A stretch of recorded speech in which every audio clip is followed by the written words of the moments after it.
She stepped onto the plane in worn sneakers and a faded sweatshirt. Hair tied in a loose bun. No designer luggage. No flashy jewelry. Just a soft smile and a printed boarding pass clutched in her hand. The flight attendant didn't even try to hide her disdain. "Ma'am," she scoffed, blocking the aisle with her clipboard. "This is first class. You need to turn around." The woman blinked, confused. "But this is my seat." A man 2 rows down rolled his eyes. "She probably printed a fake ticket. Happens all the time." Snickers. Judging eyes. And then a voice from the back. "Security?" She stood frozen, heart pounding, passengers staring like she was a criminal. No one knew. The man who loved her more than anything in the world. The man who bought her that ticket. The man who would soon land in that very airport. Owned the entire airline. Her name was Emma Clark. She walked down the narrow plane aisle, careful not to bump anyone with her soft canvas bag. Her sneakers made barely a sound on the carpeted floor. She wasn't in a rush. She never was. Life had taught her that kindness and patience got you further than frantic energy. The boarding pass in her hand fluttered slightly with the air vents as she found her seat. 1A first class. Window seat. She paused, looking at it for a second. The plush white leather, the champagne already poured, the wide screen in front of her. It all looked so different from the other end of the plane, the place she usually sat when she traveled. Coach, row 31, always near the bathroom. But not today. Today was different. Today, she was flying first class. Not because she wanted to show off, not because she suddenly felt superior, but because her husband had insisted on it. "It's your birthday," he told her that morning. "Let me take care of you." And so she said yes. She said yes with that same gentle smile that made people underestimate her again and again. She had no makeup on. Her sweatshirt was from a small local shop, not some fancy designer label. Her hair had a few grays, tied back in a loose bun. She didn't own anything flashy. Not because she couldn't, but because she didn't care to. But apparently, that didn't sit well with everyone. Before she could sit down, a voice cut through the hum of boarding passengers. "Excuse me, ma'am," the flight attendant said, clipboard in hand, eyes scanning her up and down with a look that barely concealed her skepticism. "This is first class. You must be mistaken." Emma blinked, her brow creasing just slightly.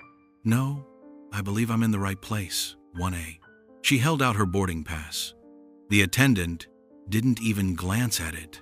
"May I see your ticket?" Her tone was tight, almost sharp, like someone suppressing annoyance. Emma handed it over, unsure what was wrong. The woman looked at the pass for a full 5 seconds, then back at Emma. "Where did you get this?" she asked, loud enough that a few passengers nearby turned their heads. Emma hesitated. "My husband booked it for me." "Right," the attendant muttered, not bothering to hide her disbelief this time. "Can you step aside for a moment, please?" Confused and a little embarrassed, Emma nodded and moved out of the way as the woman pressed her intercom and muttered something to the crew. The passengers in first class were already watching. One man in a blazer with a Bluetooth earpiece made a snide comment without lowering his voice. "Probably photoshopped a ticket or something. That's the new scam, right?" A couple in their 40s chuckled. Another woman sipped her champagne and shook her head. "I mean, come on. Look at her. You can tell she's not first class." Emma felt her cheeks burn, but she said nothing. Her hands trembled slightly as she clutched the strap of her bag.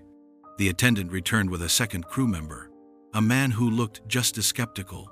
"Ma'am, this ticket shows 1A, but we're not seeing your name in the first class manifest. I'm not sure why. My name is Emma Clark. You can check my ID if you want." She reached into her small purse and pulled out her license, offering it without hesitation. The crew took it, examined it, whispered something between themselves, and stepped away. Behind her, someone muttered, "She should be in the back with the rest of us." Someone else said, "Security should have caught this at the gate."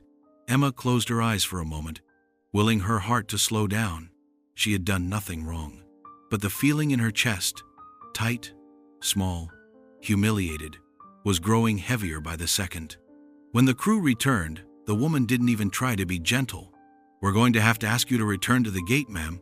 There's clearly a mistake here, and we'll need to resolve it before takeoff." "But Emma's voice cracked, quiet, trembling. "This was booked for me. I don't know what the confusion is. Unless you can provide some form of verification beyond this ticket, I'm afraid we have no choice. I don't know what else you want. I already showed you my ID. The ticket says my name." "That's not sufficient," the attendant snapped. "You need to come with us." The Bluetooth man smirked. "Told you." Laughter again. Low, mean.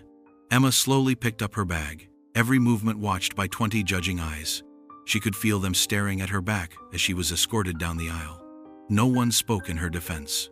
No one asked questions. No one wondered if maybe something was wrong with the system, not the woman. Back at the gate, she sat alone. The airline staff told her they were sorting it out, but the way they spoke, clipped, annoyed, impatient, made it clear they didn't think there was anything to sort. Emma sat quietly, hands folded, the loudspeaker announcing final boarding calls for other flights. Her phone buzzed. A message from her husband. "Boarded yet? Let me know when you're in the air. Love you." She stared at it for a long moment, the words a balm and a blade all at once. She typed back. "Ran into some issues. They think the ticket was fake." She didn't want to stress him out, didn't want to ruin his day, so she added, "I'm okay, just waiting." But she wasn't okay. Her dignity had been chipped away piece by piece in the span of 15 minutes. Judged for her appearance, treated like a criminal, denied the benefit of the doubt. And the worst part wasn't just the embarrassment, it was the loneliness. The realization that not a single person on that plane, not even one, had stood up and said, "Maybe she's telling the truth." Not even one. A young man in a hoodie had watched the whole thing unfold from coach and whispered to his seatmate, "Kinda messed up." But that was it. No one else cared. An hour passed. Then two. Emma was still waiting, still sitting on the cold plastic bench by the service desk. The staff avoided eye contact now. The plane she had boarded had already taken off. She'd been silently removed from the flight and told they would try to find a replacement seat later in the day. She hadn't raised her voice once, hadn't argued, hadn't demanded anything. Just waited, with quiet dignity, with hands that shook slightly, with a boarding pass that still said her name, and a heart that wondered how many other women like her had been treated this way, dismissed because they didn't look rich enough, polished enough, important enough. She thought of all the stories she'd read over the years, women mistaken for cleaning staff, men judged for their accent, teenagers assumed to be thieves. Now she was one of them, not a story in a headline. A real person, sitting, waiting, wondering if it would have all gone differently if she had worn a watch that cost more than her entire outfit. She looked down at her hands. A plain silver ring on one finger. Her husband had given it to her years ago, before the world knew his name. When they were still dreaming together in a tiny apartment above a grocery store. When he promised her, "No matter how rich we get, you'll never have to change for anyone." She smiled softly at the memory, even as her eyes glistened with tears she wouldn't let fall. Somewhere far above the clouds, passengers were sipping champagne and stretching out in lie-flat beds. And here she was, still on the ground, still invisible. And yet, something was about to change. Something none of them saw coming. Not the staff, not the passengers, not even Emma. Because while they dismissed her as nobody, someone very powerful was about to walk into that terminal. And everything would change. Emma sat still on the bench, hands folded in her lap, the cold from the molded plastic seeping into her fingertips. The bustling terminal around her seemed like a separate world, one where people rushed with purpose, dragging designer luggage, tapping on sleek phones, dressed like they had somewhere important to be. But Emma? She just sat there, invisible again. The service desk agents had stopped updating her, moving on to the next issue, the next complaint. She could have spoken up, could have demanded answers. But it wasn't in her nature. She had always been quiet, not because she lacked strength, but because she had learned long ago that silence could carry dignity too. And as she sat there, numb and alone, her thoughts drifted, away from the sterile airport lights, away from the sting of judgment, and back to a time before anyone cared what seat she had. It was 10 years ago, In a little used bookstore tucked between a coffee shop and a laundromat, Emma had just finished her last day teaching 4th grade before winter break. She was 29, still renting, still walking to work, still finding peace in the small things, books especially. She had her arms full with secondhand paperbacks, classics mostly, when a voice behind her said, "You know they're doing 2 for -1 on the classics today, right?" She turned, and there he was. James, slightly messy hair, glasses too big for his face, wearing a sweater that had definitely seen better days. He wasn't smooth, he wasn't flashy, but he had kind eyes and a warm smile. That first conversation lasted an hour. Then came coffee, then walks in the park. He asked her questions and actually listened. He didn't just look at her, he saw her. Not the faded jeans or her quiet voice. He saw her soul. James wasn't rich then. In fact, he was building a tech platform on a second-hand laptop he'd bought using a coupon. She didn't fall in love with what he had. She fell in love with who he was. A thinker, a dreamer, someone who believed in building, not boasting. He would talk about algorithms and data, and she would smile, only understanding half of it, but admiring how his eyes lit up. She was the grounding force to his whirlwind, the quiet to his storm, and he loved that about her. From their tiny apartment above the grocery store, they dreamed together of a life where they wouldn't have to count change before buying groceries, a life where they could give back, a life filled with purpose, not possessions. Then one day, things changed. His idea, a niche logistics and AI-based optimization software, started catching attention. One investor became 2, 2 became 10. Within 3 years, his startup was valued in the hundreds of millions. They moved into a bigger apartment, bought new furniture, hired a financial advisor. But Emma, she stayed the same. She still wore the same sneakers until the soles gave out. She still packed her own lunch. She still clipped coupons and volunteered on weekends. Makeup never became part of her routine, and she never once bought a designer purse. "Don't you want to spoil yourself a little?" her sister had asked once. Emma had only smiled. "This is me being spoiled." Even James was careful not to push her. He respected that she didn't care for labels or status, that the world of couture and luxury meant nothing to her. He loved her simplicity. It reminded him of where he came from, of who he was before the boardrooms and headlines.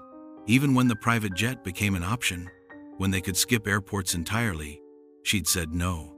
"It's too much," she laughed. "Besides, there's something beautiful about just being like everyone else." He raised an eyebrow. "Even in Coach?" "Especially in Coach," she replied. "It keeps me grounded." He always let her choose. And for birthdays or special occasions, when he booked her something luxurious, she accepted it only because she knew it made him happy. But deep down, she was always the same Emma, the woman who still went to the same bookstore, who still donated anonymously, who still never mentioned her husband's wealth, unless directly asked. It wasn't about hiding it. It just wasn't the most interesting thing about her. She had seen what money did to people, how it changed them, or worse, how it changed how people treated them. Suddenly, they became more agreeable, more welcoming, more respectful, all because of a price tag or last name. And she hated that. She wanted to be treated kindly because she was a human being, not because her husband's name showed up in Forbes. That's why she never led with it, never dressed the part, never wore the ring that cost more than some people's houses, even though James had given her one. She preferred the silver one he proposed with, the one he bought when they were still counting every penny. To her, that was real wealth. Sitting there in that terminal, she thought of all the times people had assumed she was the assistant, the nanny, the waitress, never the wife, never the founder, never the person of importance. She had lost count. But this was different. To be dragged off a flight, accused of faking a ticket, treated like a criminal in front of dozens of strangers, not because of her actions, but because of her appearance. It cut deeper than usual. It wasn't just a misunderstanding, it was a message. "You don't belong here." And the worst part? For a moment, she believed them. She looked down at the silver ring again, twisting it gently between her fingers. How would James react when he found out? Would he be furious? Maybe. Protective? Absolutely. But she didn't want to ruin his day. She knew he had a board meeting later, knew he'd cleared his calendar just to meet her at their destination. It was supposed to be a surprise, a quiet weekend in the mountains, just the two of them. No headlines, no meetings, just nature, books, and laughter. She hadn't even told him she was flying commercial. He would have insisted on sending the jet. But she wanted this. She chose this. To remember what it was like to be ordinary, to sit next to strangers, to board with a group number, to drink tomato juice at 30,000 feet. There was something humble and honest about it. But humility, she realized now, wasn't always rewarded. A young girl nearby tugged at her mother's sleeve, whispering, "Why is that lady sitting alone?" The mother glanced at Emma, then back at her phone. Probably missed her flight. She wasn't wrong, but she wasn't right either. Emma hadn't missed anything. She had been removed, without cause, without apology. And yet, she sat there, not crying, not yelling, just breathing, waiting, reflecting. She remembered the moment James got the first call from a major airline, the one he'd eventually acquire. How they wanted to license his software. How they marveled at his innovation. How, eventually, when the negotiations took a different turn, he offered to buy instead. How the deal was finalized under a shell corporation, keeping his name quiet. How only a few at the top even knew he now owned the company. She had teased him. "What? Are you trying to build an empire?" He'd grinned. "Number, I'm building safety. For us. For the future." He didn't care about power. He cared about control. About fairness. About never being in a place again where they had to beg for help. She admired that. But even now, as she sat in the airport of his own airline, she realized money didn't change perception. It didn't undo prejudice.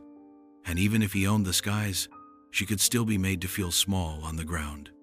Emma closed her eyes, took a deep breath, let the noise of the terminal fade. She didn't need validation. She didn't need them to apologize to feel whole again. But she did want one thing, for the world to realize that kindness should never be determined by appearance. That dignity wasn't something you could measure by clothes or jewelry or seat numbers. That the real measure of worth was how you treated someone when you thought they had nothing to offer you.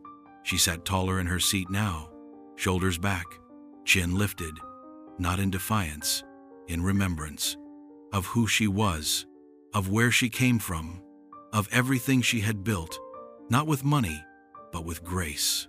And as her phone buzzed again, this time a call from James, she answered with a soft, steady voice. "Hey, love, I'm still at the airport. There's something I need to tell you." Emma had just stood up from the bench when two uniformed security guards approached.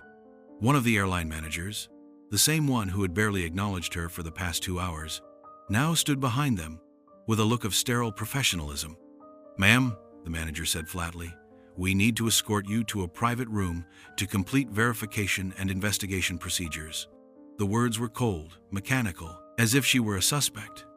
As if being quietly removed and humiliated wasn't enough.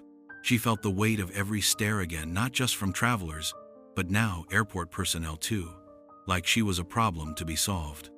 An inconvenience. Emma adjusted the strap of her bag over her shoulder, heart pounding, but her voice remained calm. "I've already given you my ID, my boarding pass, my name." "Yes," the manager said without emotion. "And until we verify further, we'll need you to come with us." Refusal to comply could lead to additional consequences. Consequences. For sitting in the seat her husband bought, for looking too average in a space designed for polished privilege. The guards didn't touch her, not yet, but one of them moved subtly to her side, guiding her with a gesture. Her steps were slow, steady. She wasn't afraid. She was just tired. But she took a final glance at the window as they walked, and that's when she saw him. James. Dressed in black jeans, a casual coat, and a gray t-shirt. Nothing loud, nothing flashy, but unmistakably him. He was walking with purpose through the terminal, phone pressed to his ear, brows furrowed in deep concern, and then his eyes locked on hers. Everything in his body shifted. The phone dropped to his side. The security guard beside her took another step, until James raised a hand. "Excuse me," he said firmly, voice cutting through the terminal noise like a blade. What is going on with my wife? The manager blinked, caught off guard. Sir, this is a private matter. No, it's not, James replied, calm but razor sharp. That's my wife. His voice didn't need to rise. It carried weight without force. The kind of voice people listened to. The kind that made people stop. The guard beside Emma stepped back without being told. The manager's posture straightened slightly, eyes squinting as if trying to place the man now standing in front of them. And you are? She asked cautiously. James ignored the question for a moment and turned fully to Emma.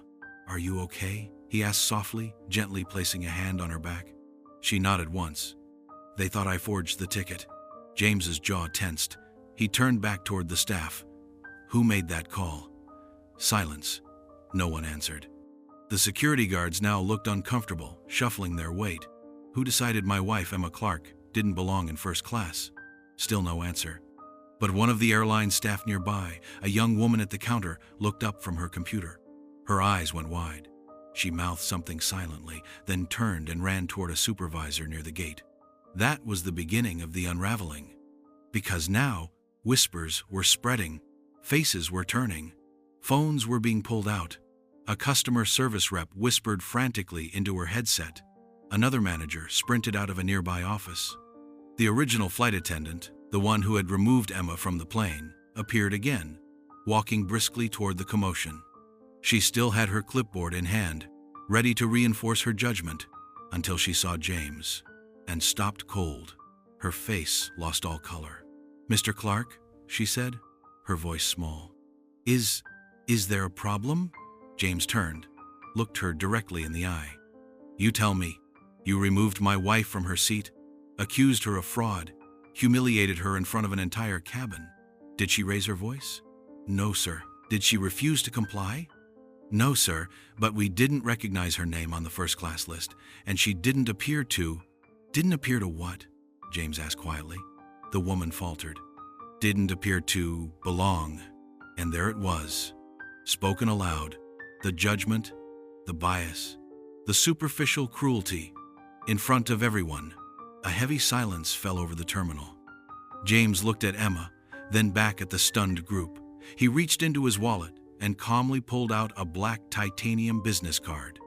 Sleek, unmistakable. He handed it to the manager, who took it with trembling fingers. Her eyes scanned the text, then widened, then froze. The card read, James Clark, founder and chairman, Zenith Air Group, the parent company of the airline. Her employer, the very top of the food chain. You own, she whispered. You own the airline. James nodded once. Yes. And right now, I'm deeply ashamed of how my wife was treated by the people I trust to represent this company. The manager's lips moved, but no sound came out. The flight attendant visibly shook.